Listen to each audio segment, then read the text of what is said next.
Hi friends, welcome to A to Z Learning channel. Most parents think buying assets and saving money for their children is the most important thing that they can do to secure their future. I believe parents must inculcate good money habits in them instead of hoarding money to secure their financial future. In this video, we share with you the details of key money skills that every child must have. These are important skills which will help them not just in the immediate future, but also later in their life as they go for higher studies, job or business, or live independently. This is an important video. Therefore, without anything further to do, let's commence our video. The first key lesson is to teach them how to live within the means. Let's understand how to do it. First of all, start giving them pocket money. Ask them to keep a log in a notebook, and each day they get it signed by a parent. In fact, you could think about introducing some sort of penalty so that they are more disciplined about getting it signed by a parent on every day. If they forget to get it signed on any day, then for that day they don't get any pocket money. So that's sort of a fun penalty you could introduce so that they become more disciplined about it. You could also have a little bit of incentive. If they do something really good, best behavior, achieve something special in the playground or at school, could be rewarded with extra pocket money. But don't do this every day, too frequently, for small things. Make it less frequent so that it's seen as special and they really work hard to earn it. Must make sure that you're not making too many rules. You must pay them at the end of each week so that they get to see and feel the real money. You must encourage them to choose amongst saving, spending, and sharing where they use it. So it's very important that they also understand and learn that the money that they are getting as pocket money can be used either for saving purposes, spending purposes, or sharing. Sharing is where you highlight the kind of key important social skill where the money can be used for donation, money can be used for buying food for people who are less fortunate to kind of buy their own food. So those sort of things you can bring out under that sharing piece. I've seen many people do this by having separate jars for saving, spending, and sharing. But you could do this also by having a spreadsheet. If they are a little older, they can themselves manage their spreadsheet and record their pocket money under three different columns like saving, spending, and sharing. So what are the key learnings here for the children?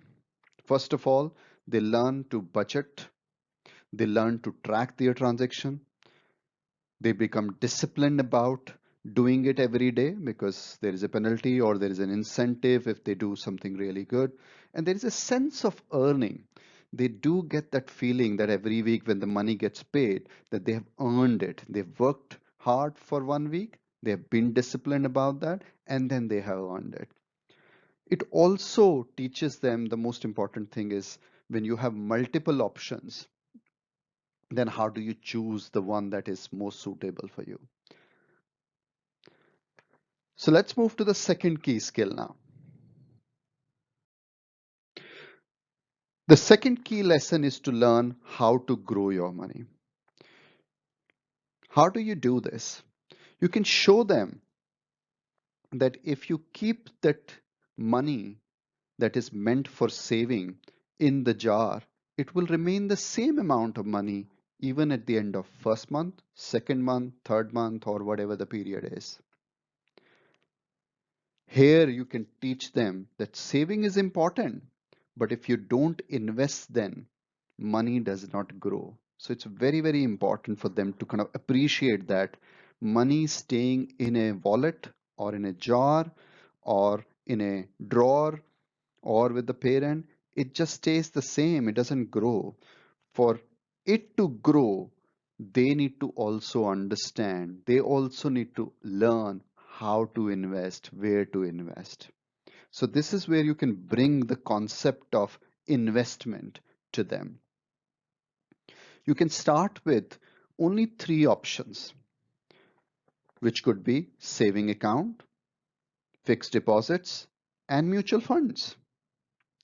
Here, parents can take the money that is meant for saving from the children and ask them which option they want to invest in. Of course, they need to explain each investment option.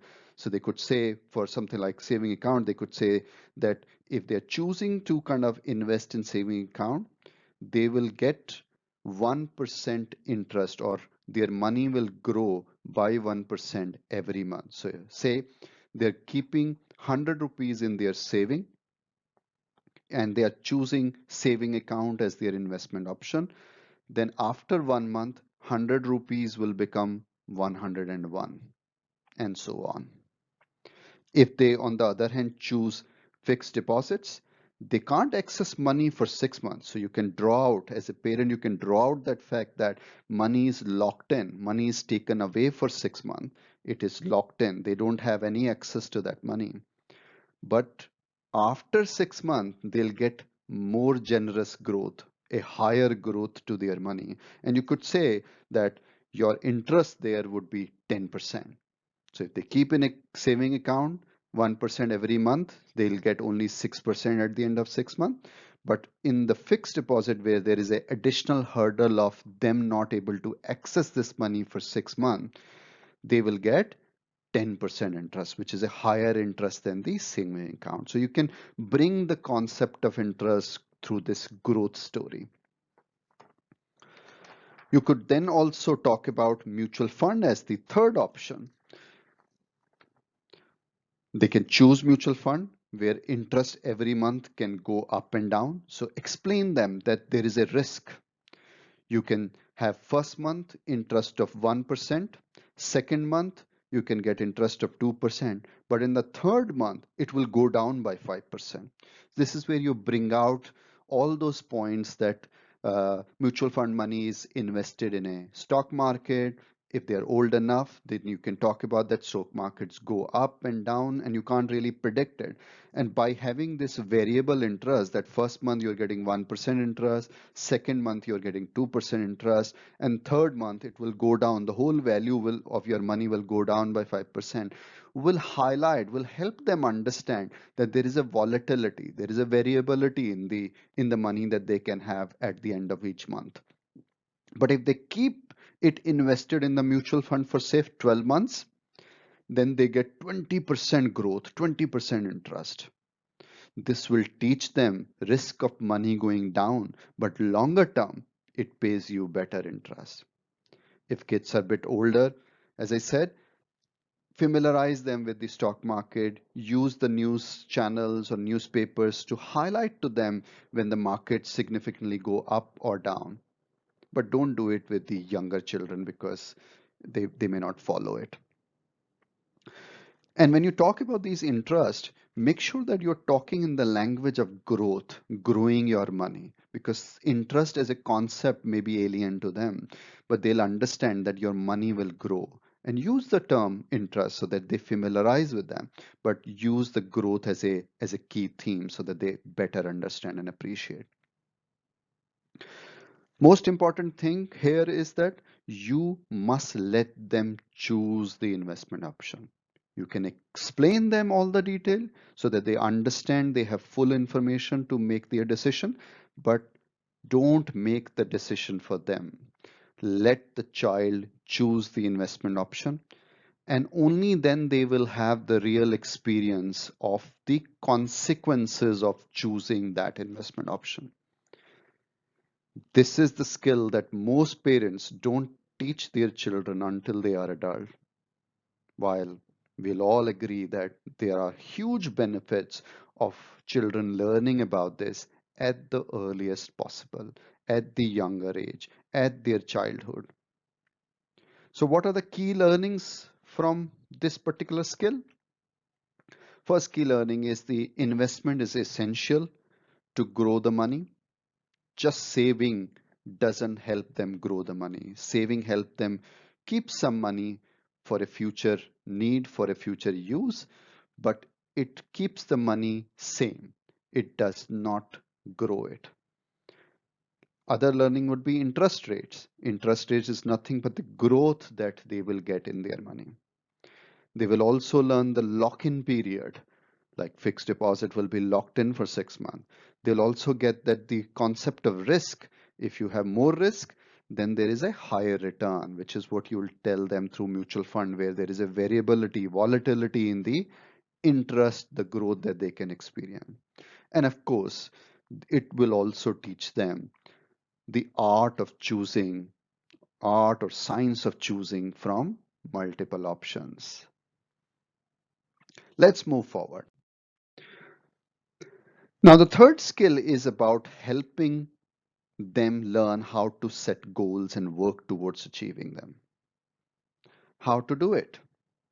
Let's say they want to buy a toy or musical instrument or a book or any other item. Help them set that as a goal and then work them towards achieving it. Help them know the cost of the item because it's important they know what they're working towards. Let them figure out how much they need to save every month, which option to invest that saving in, and also let them calculate how long would it take for them to have required money to buy the item that they are saving for, they are investing for. This is all about them planning for this goal. It's a very, very important skill. And earlier you teach them, earlier you explain them, better you would make them for the future. Whether they are in the school or higher studies, living independently, working in a job or running a business, these sort of kind of skills are life skills and they'll appreciate you for the rest of their life. Parents need to make sure that all these goal setting is for a shorter period in a very time bound manner. If you kind of set the goals which are going to be achieved only over a 1 year period, 2 year period, then you will get them frustrated and they will give up. They won't see the end of it. So make sure that these are for short period and they are done in a very time bound manner.